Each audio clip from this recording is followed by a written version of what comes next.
राम के नाम पर फिर से वोट पड़ेंगे? नहीं, बिल्कुल नहीं पड़ेंगे जी। हमारे जैसे थोड़े बहुत समझदार हैं जितने भी, और कुछ और लोग समझदार हैं, वो तो नहीं डालेंगे। राम नाम हमारे दिल में है। राम नाम की हमें सुबह से शाम तक रट लगाने की जरूरत नहीं है। दिल में राम है। गरीब को हमने ध्यान दे लिया, वो हमारे लिए राम है। किसी भूखे का हमने पेट भर दिया, वो हमारे लिए राम है। मन चंगा है तो कटौती में गंगा है। 2023 के भाषण में उन्होंने 15 अगस्त के भाषण में 2047 की बात करी। सीधा 25 साल का सपना दिखा दिया।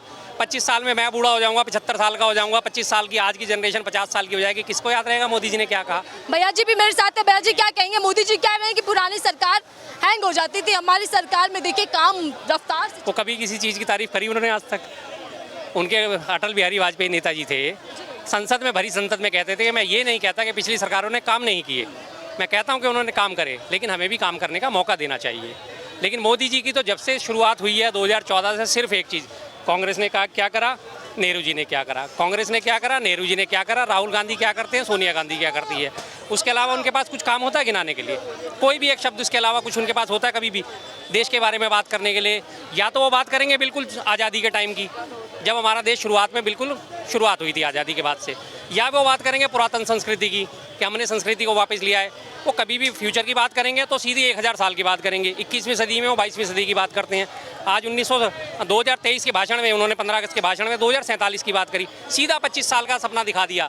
25 साल में मैं बूढ़ा हो जाऊंगा, 75 साल का हो जाऊंगा, 25 साल की आज की जनरेशन 50 साल की हो जाएगी। किसको याद रहेगा मोदी जी ने क्या कहा? मोदी तो कहते हैं कि पुरानी सरकारों में काम हुआ है, लेकिन भ्रष्टाचार का, घोटालों का, इन्हीं सब चीजों का काम हुआ है बस। अच्छा, मोदी जी जिस बात की बात करते हैं कि भ्रष्टाचार हुआ, सबसे मोदी जी की सरकार में भ्रष्टाचार, सबसे बड़ा तो भ्रष्टाचार ये है कि जितने भी भ्रष्टाचारी हैं वो सारे भ्रष्टाचारियों को अपनी पार्टी में शामिल करता जा रहे हैं। वो भ्रष्टाचार नहीं है क्या? कुछ दिन पहले तक बार बार इसी बात को उठाते हैं हम लोग कि अजीत पवार भ्रष्टाचारी थे। इमीडिएट जैसी ही वो बीजेपी उन्होंने ज्वाइन करी, उप मुख्यमंत्री बने महाराष्ट्र में शिंदे सरकार के साथ, वो भ्रष्टाचार कहाँ चला गया? कहाँ गया वो? नारायण राणे थे, महाराष्ट्र के लीडर थे, वो भी भ्रष्टाचारी थे। जैसे ही उन्होंने बीजेपी का दामन थामा, भ्रष्टाचार उनका खत्म हो गया।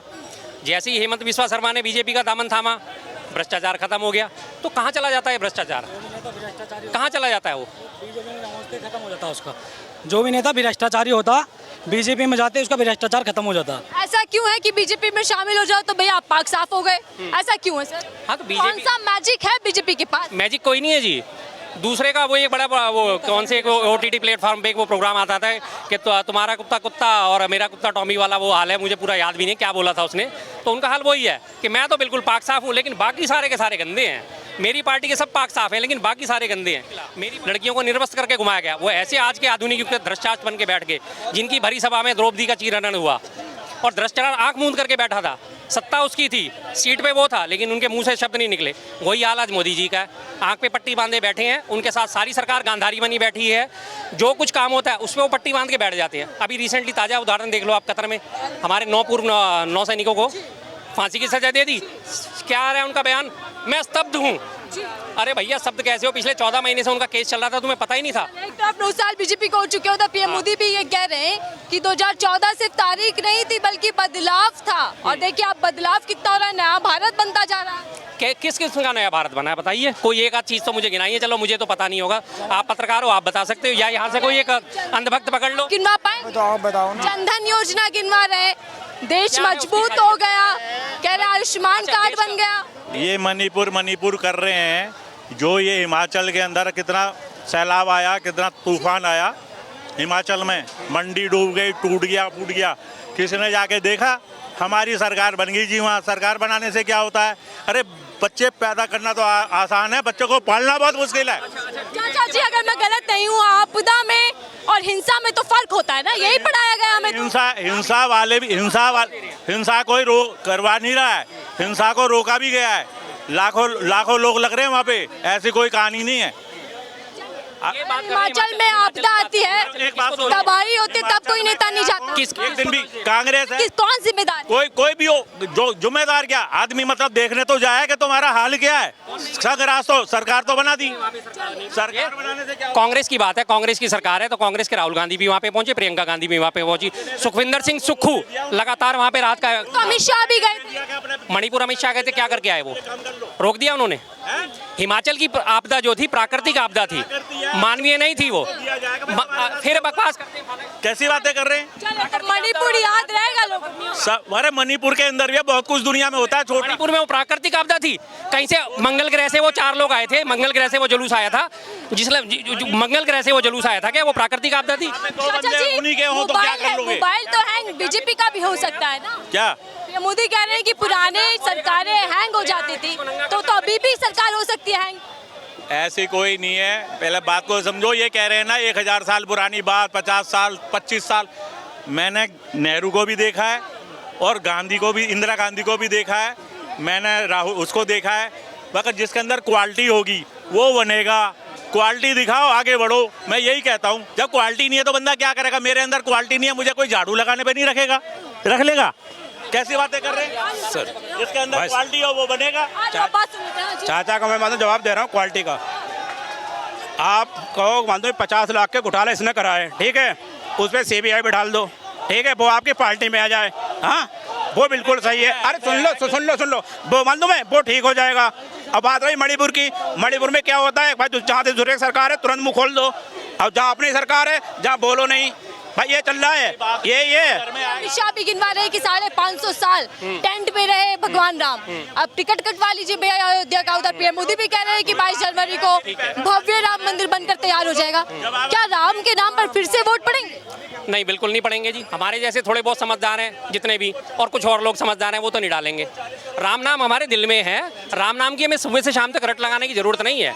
दिल में राम है। गरीब को हमने ध्यान दे लिया, वो हमारे लिए राम है। किसी भूखे का हमने पेट भर दिया, वो हमारे लिए राम है।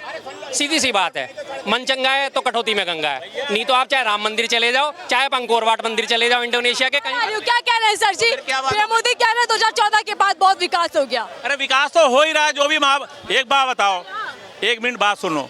माँ बाप जो होते हैं ना, वो पानी पिला के, सूखी रोटी खिला के बच्चों को बड़ा कर देते हैं। करते हैं या नहीं करते हैं? अगर उनको बड़ा नहीं किया होता तो आज इतना बड़ा दरख्त थोड़ी बनता। ऐसे देश को चलाने के लिए कर ही रहे हैं कुछ ना कुछ। ये तो नहीं है कुछ भी नहीं कर रहे।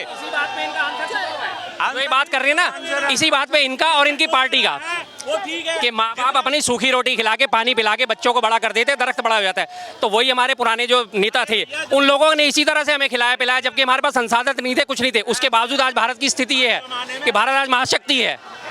काम तो हुआ नहीं हुआ 70 सालों में। अरे काम होते रहते, करेंगे नहीं तो कैसे काम? ये देश के जब बात, भैया काम ही नहीं हुआ। अरे मेरी बात को सुन भैया, जब मतलब एक बात बताओ, 1 मिनट सुनो।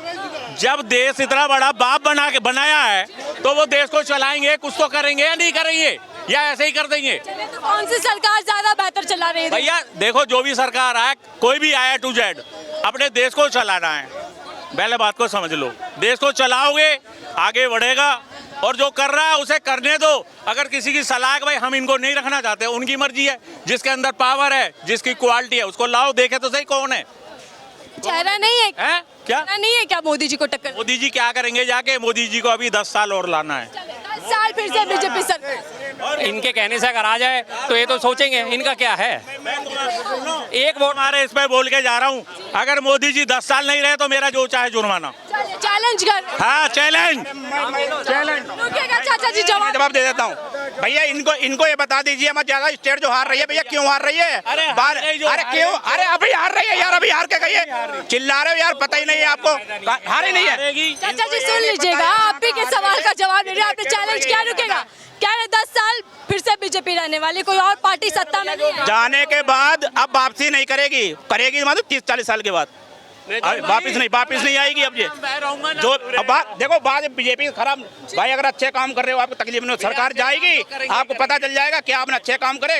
अगर अच्छे करे दोबारा फिर लेंगे, तकलीफ किस बात को हो रही है? और आप जब स्टेट आप हार रहे हो, 5 स्टेट जो इलेक्शन हो रहे हैं ये भी हार रहे हैं आप, तकलीफ इस बात की है। इसकी तकलीफ नहीं है कि मोदी जा रहे हैं भैया, ये फाइनल हो रहा है 5 का, जो 5 राज्यों में, इसलिए अब यार करना क्या है यार? सेमीफाइनल है, यही से पता चल जाएगा 24। अरे कोई बात नहीं, एक बात बताइए, मोदी